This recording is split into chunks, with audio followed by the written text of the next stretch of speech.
નમસ્કાર મિત્રો, સ્વાગત છે તમારું અમારી યુટ્યુબ ચેનલમાં। તો મિત્રો 14 ડિસેમ્બર 2025 ના રોજ રાજ્ય પરીક્ષા બોર્ડ દ્વારા ટેટ 1 ની પરીક્ષા લેવામાં આવનાર છે અને આ પરીક્ષા આપવા માટે ઓનલાઈન અરજી ફોર્મ શરૂ કરવામાં આવેલા છે। તો ઓનલાઈન અરજી ફોર્મ જાતે કેવી રીતે ભરી શકાય તેના વિશે સ્ટેપ બાય સ્ટેપ એક જ વિડીયોમાં માહિતી મેળવી લઈએ।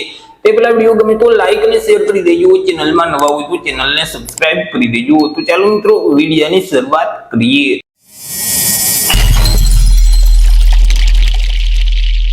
તો સૌથી પહેલા તો મિત્રો તમારે તમારા મોબાઈલમાંથી અથવા તો લેપટોપ કે પીસીમાંથી કોઈ પણ એક ઇન્ટરનેટ બ્રાઉઝરને ઓપન કરવાનું રહેશે અને ત્યાં સર્ચ બોક્સમાં ટાઈપ કરવાનું રહેશે ઉજાસ। જેવું તમે ઉજાસ ટાઈપ કરી તમે તેને સર્ચ કરશો એટલે તમારી સામે આ મુજબની એક સ્ક્રીન ઓપન થઈ જશે કે જ્યાં ઉજાસની ઓફિશિયલ વેબસાઇટ તમને સૌથી પહેલા જોવા મળશે ujas.gujarat.gov.in। તો તે વેબસાઇટ ઉપર તમારે ક્લિક કરી દેવાનું રહેશે જેથી કરી ઉજાસનું જે પોર્ટલ છે તે ઓપન થઈ જશે, તમને આ મુજબની સ્ક્રીન જોવા મળશે। અહીં જે મેનુ આપેલ છે તેમાં જે ઓનલાઈન એપ્લિકેશનનો ઓપ્શન છે તેના ઉપર તમે ક્લિક કરશો એટલે સબ મેનુ ઓપન થઈ જશે। તેમાં સૌથી પહેલા જે એપ્લાયનો ઓપ્શન છે તેના ઉપર તમારે ક્લિક કરવાનું રહેશે એટલે ફરીથી આ મુજબની સ્ક્રીન ઓપન થઈ જશે। અહીંથી તમારે રાજ્ય પરીક્ષા બોર્ડ એટલે કે એસીબી નો જે ઓપ્શન છે તેને તમારે સિલેક્ટ કરવાનું રહેશે। હવે મિત્રો અહીં ટેટ 1 માં અલગ અલગ 3 માધ્યમમાં પરીક્ષા લેવામાં આવશે, ગુજરાતી મીડિયમ, ઇંગ્લિશ મીડિયમ અને હિન્દી મીડિયમ।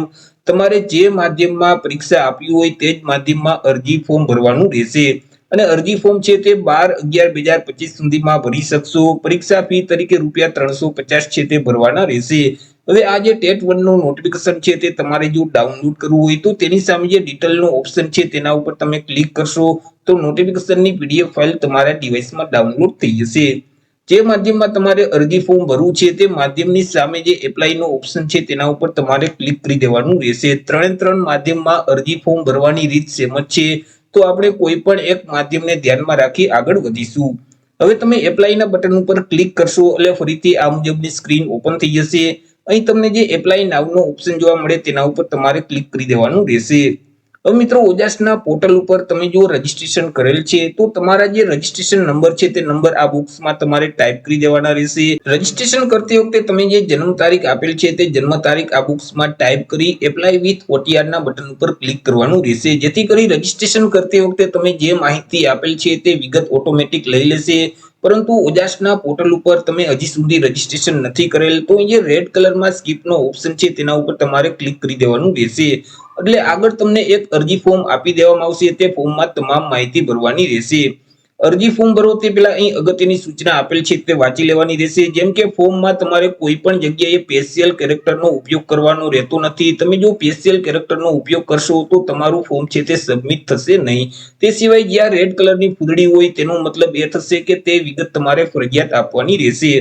ફોર્મમાં સૌથી પહેલા તો તમારે તમારી પર્સનલ માહિતી છે તે આપવાની રહેશે, જેમ કે તમારું ટાઇટલ જે લાગુ પડતું હોય તે ટાઇટલ અહીંથી તમારે સિલેક્ટ કરી દેવાનું રહેશે।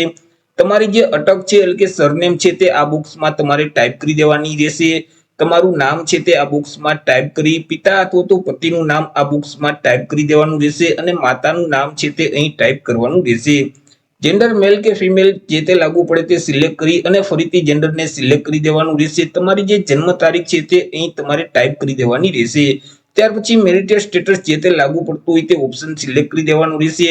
તમારી જે તે જાતિ છે, કેટેગરી છે તે કેટેગરી અહીંથી તમારે સિલેક્ટ કરવાની રહેશે। પરંતુ તમે જો અનામત વર્ગમાં આવતા હશો તો તમારી પાસે જે જાતિનો દાખલો છે તેની વિગત આપવાની રહેશે। જેમ કે દાખલાના જે નંબર છે તે નંબર આ બોક્સમાં તમારે ટાઈપ કરી દેવાના રહેશે। દાખલાની જે તારીખ છે તે તારીખ આ બોક્સમાં ટાઈપ કરી અને દાખલો કયા રાજ્યમાંથી તમે મેળવેલ છે તે રાજ્યનું નામ અહીંથી તમારે સિલેક્ટ કરી દેવાનું રહેશે। તમે જો એસીબીસી એટલે કે સામાજિક અને શૈક્ષણિક રીતે પછાત વર્ગમાં આવતા હશો તો તમારી પાસે જે નોન ક્રિમિનલ સર્ટિફિકેટ છે તેની વિગત પણ આપવાની રહેશે। જેમ કે સર્ટિફિકેટના જે નંબર છે તે નંબર આ બોક્સમાં ટાઈપ કરી દેવાના રહેશે। સર્ટિફિકેટની જે તે તારીખ હોય તે તારીખ આ બોક્સમાં ટાઈપ કરી અને સર્ટિફિકેટ કયા સત્તા અધિકારી દ્વારા આપવામાં આવેલું છે તેમનો હોદ્દો અહીંથી તમારે સિલેક્ટ કરી દેવાનો રહેશે। ત્યાર પછી નીચે તમારે અલગ અલગ 2 સરનામા આપવાના રહેશે કે જેમાં સૌથી પહેલા તો હાલનું સરનામું આપવાનું રહેશે। હવે જે હાલનું સરનામું છે તે સરનામું આ બોક્સમાં તમારે ટાઈપ કરી દેવાનું રહેશે। રાજ્યનું નામ છે તે અહીંથી તમારે સિલેક્ટ કરી દેવાનું રહેશે। તમારા જિલ્લાનું નામ અહીંથી તમારે સિલેક્ટ કરવાનું રહેશે। તમારા તાલુકાનું નામ સિલેક્ટ કરી અને એરિયાના પિનકોડ નંબર આ બોક્સમાં ટાઈપ કરી દેવાના રહેશે। ત્યાર પછી મિત્રો તમારું જે કાયમી સરનામું છે તે આપવાનું રહેશે। તમારું કાયમી સરનામું આ બોક્સમાં ટાઈપ કરી તેમાં પણ રાજ્યનું નામ અહીંથી તમારે સિલેક્ટ કરી દેવાનું રહેશે, જિલ્લાનું નામ સિલેક્ટ કરી, તાલુકાનું નામ સિલેક્ટ કરી, એરિયાના પિનકોડ નંબર છે તે આ બોક્સમાં ટાઈપ કરી દેવાના રહેશે. તમારા જે મોબાઈલ નંબર છે તે નંબર આ બોક્સમાં ટાઈપ કરી અને તે નંબરને વેરીફાઈ કરવા માટે ફરીથી આ બોક્સમાં ટાઈપ કરી દેવાના રહેશે. તમારું જે ઈમેલ આઈડી છે તે આઈડી આ બોક્સમાં ટાઈપ કરી અને આઈડીને વેરીફાઈ કરવા માટે ફરીથી આ બોક્સમાં ટાઈપ કરવાનું રહેશે. અહીં જે નેશનાલિટી છે તેમાં બાય ડિફોલ્ટ ઇન્ડિયન લખેલ જ આવશે.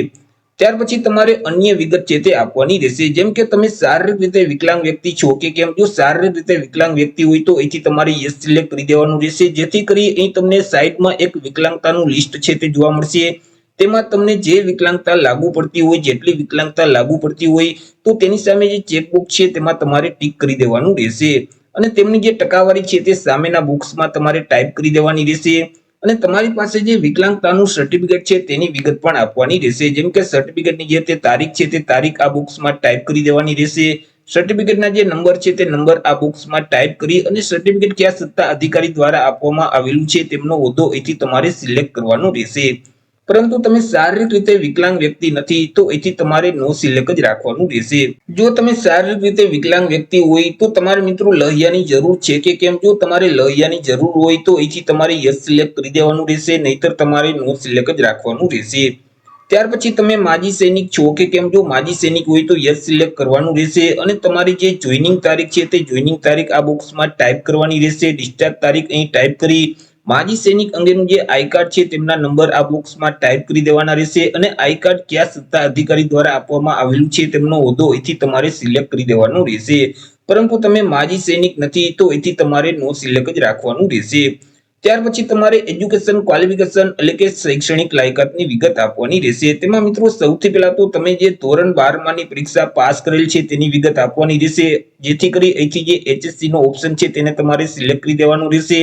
12માં જે ટકાવારી મેળવેલ છે તે ટકાવારી આ બોક્સમાં ટાઈપ કરી દેવાની રહેશે. 12મા ધોરણમાં જે તે ક્લાસ મેળવેલું હોય તે ક્લાસ અહીંથી સિલેક્ટ કરી અને બોર્ડનું નામ છે તે આ બોક્સમાં ટાઈપ કરવાનું રહેશે. ત્યાર પછી 12મું ધોરણ જે રાજ્યમાંથી પાસ કરેલ છે તે રાજ્યનું નામ અહીં ટાઈપ કરી દેવાનું રહેશે. પાસિંગ યર આ બોક્સમાં ટાઈપ કરી ટોટલ ટ્રાય નંબર અહીં ટાઈપ કરી દેવાના રહેશે અને છેલ્લી એક્ઝામ જે પાસ કરેલ છે તેમના સીટ નંબર અહીં ટાઈપ કરી દેવાના રહેશે. ત્યાર પછી વધારાની જે શૈક્ષણિક લાયકાત છે તેમાં તમે જે કોર્સ પાસ કરેલું હોય તે કોર્સનું નામ અહીંથી તમારે સિલેક્ટ કરી દેવાનું રહેશે, જેમ કે બેચલર ઇન એલિમેન્ટરી એજ્યુકેશનનો કોર્સ છે, ડિપ્લોમા ઇન એજ્યુકેશનનો કોર્સ છે સ્પેશિયલ એજ્યુકેશનમાં, ત્યાર પછી પીટીસી છે અથવા તો ડિપ્લોમા ઇન એલિમેન્ટરી એજ્યુકેશનનો કોર્સ છે. તમે જે કોર્સ પાસ કરેલું હોય તે કોર્સનું નામ અહીંથી તમારે સિલેક્ટ કરી દેવાનું રહેશે. તેમાં જે મેળવેલ ટકાવારી છે તે આ બોક્સમાં ટાઈપ કરી દેવાની રહેશે. મેળવેલ ક્લાસ અહીંથી સિલેક્ટ કરી યુનિવર્સિટી અથવા તો સંસ્થાનું નામ આ બોક્સમાં ટાઈપ કરી દેવાનું રહેશે. રાજ્યનું નામ ટાઈપ કરી પાસિંગ યર આ બોક્સમાં ટાઈપ કરવાનું રહેશે. નીચે તમને એક ડિક્લેરેશન આપવામાં આવશે, તેને વાંચી અને એક્સેપ્ટ કરવા માટે યસનું જે બટન છે તેના ઉપર તમારે ક્લિક કરી દેવાનું રહેશે. ત્યાર પછી સેવના બટન ઉપર ક્લિક કરવાનું રહેશે, જેથી કરી તમારી અરજી છે તે સેવ થઈ જશે. તમને એક અરજી નંબર આપી દેવામાં આવશે, તે અરજી નંબરના માધ્યમથી આગળ તમારે ફોટો અને સિગ્નેચર અપલોડ કરવાના રહેશે. ત્યાર પછી તમારે તમારું ફોર્મ છે તે કન્ફર્મ કરવાનું રહેશે. જ્યાં સુધી તમે તમારી અરજી કન્ફર્મ નહીં કરો ત્યાં સુધી તમારું ફોર્મ માન્ય ગણાતું નથી. ફોટો અને સિગ્નેચરને અપલોડ કરવા માટે ફરીથી તમારે હોમ સ્ક્રીન ઉપર આવી જવાનું રહેશે. અહીં જે ઓનલાઈન એપ્લિકેશનનો ઓપ્શન છે તેના ઉપર ક્લિક કરશો તો સબ મેનુમાં અપલોડ ફોટો અને સિગ્નેચરનો ઓપ્શન જોવા મળશે, તેના ઉપર તમારે ક્લિક કરવાનું રહેશે. ત્યાર પછી તમારી પાસે અરજીની વિગત માંગશે, જેમ કે તમે જે અરજી સેવ કરેલ છે ત્યારે તમને જે એપ્લિકેશન નંબર આપવામાં આવેલા છે તે અરજી નંબર આ બોક્સમાં ટાઈપ કરી દેવાના રહેશે.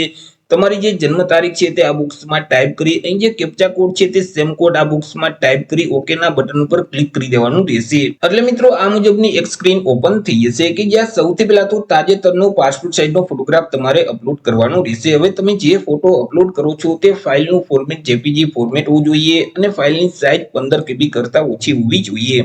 ફોટોગ્રાફ અપલોડ કરવા માટે જે ચોઈસ ફાઇલનો ઓપ્શન છે તેના ઉપર ક્લિક કરશો તો ડિવાઇસ ઓપન થઈ જશે કે જ્યાં તમે સ્કેન કરેલ તાજેતરનો પાસપોર્ટ સાઇઝનો ફોટોગ્રાફ રાખેલ છે તેને સિલેક્ટ કરી અપલોડના બટન ઉપર ક્લિક કરશો એટલે અહીં ફોટોગ્રાફ અપલોડ થઈ જશે. ત્યાર પછી નીચે તમારે સિગ્નેચર અપલોડ કરવાની રહેશે. વ્હાઇટ પેપરમાં કાળી કે બ્લુ પેનથી તમારે સહી કરી અને તેને વ્યવસ્થિત સ્કેન કરી જેપીજી ફોર્મેટમાં ફાઇલ બનાવવાની રહેશે અને ફાઇલની સાઇઝ છે તે 15 KB કરતા ઓછી રાખવાની રહેશે। સિગ્નેચર અપલોડ કરવા માટે જે ચોઇસ ફાઇલનો ઓપ્શન છે તેના ઉપર ક્લિક કરી તમારે સિગ્નેચરને સિલેક્ટ કરી દેવાની રહેશે। અપલોડના બટન ઉપર ક્લિક કરશો તો સિગ્નેચર અપલોડ થઈ જશે। ફોટો અને સિગ્નેચરને અપલોડ કર્યા પછી આગળ તમારે તમારા ફોર્મને કન્ફર્મ કરવાનું રહેશે, જેના માટે ફરીથી હોમ સ્ક્રીન ઉપર આવી અહીં જે ઓનલાઈન એપ્લિકેશનનો ઓપ્શન છે તેના ઉપર ક્લિક કરશો તો સબ મેનુમાં કન્ફર્મનો ઓપ્શન જોવા મળશે, તેના ઉપર તમારે ક્લિક કરી દેવાનું રહેશે। જેથી કરી ફરીથી અરજીની વિગત માંગશે, તમારા અરજી નંબર આ બોક્સમાં ટાઈપ કરી, તમારી જન્મ તારીખ આ બોક્સમાં ટાઈપ કરી, અહીં જે કેપ્ચા કોડ છે તે સેમ કોડ આ બોક્સમાં ટાઈપ કરી ઓકેના બટન ઉપર ક્લિક કરી દેવાનું રહેશે। જેથી કરી આ મુજબની એક સ્ક્રીન ઓપન થઈ જશે। તેમાં નીચે તમામ માહિતી તમારી જોવા મળશે, તે એકવાર ચેક કરી લેવાની રહેશે। ત્યાર પછી અહીં જે કન્ફર્મ એપ્લિકેશનનો ઓપ્શન છે તેના ઉપર ક્લિક કરી અને તમારા ફોર્મને કન્ફર્મ કરી દેવાનું રહેશે। જેવું તમે કન્ફર્મ એપ્લિકેશનના બટન ઉપર ક્લિક કરશો તો ફોર્મ કન્ફર્મ થઈ જશે। તમને એક કન્ફર્મેશન નંબર આપી દેવામાં આવશે, તે નંબર તમારે સાચવી રાખવાનું રહેશે।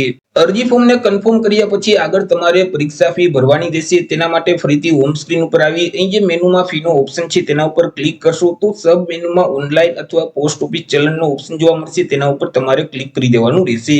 જેથી કરી ફરીથી આ મુજબની સ્ક્રીન ઓપન થઈ જશે। અહીંથી તમે જે માધ્યમમાં અરજી ફોર્મ ભરેલ છે તે માધ્યમનું નામ સિલેક્ટ કરી દેવાનું રહેશે। ફોર્મ કન્ફર્મ કરતી વખતે તમને જે કન્ફર્મેશન નંબર આપવામાં આવેલા છે તે નંબર આ બોક્સમાં ટાઈપ કરી દેવાના રહેશે।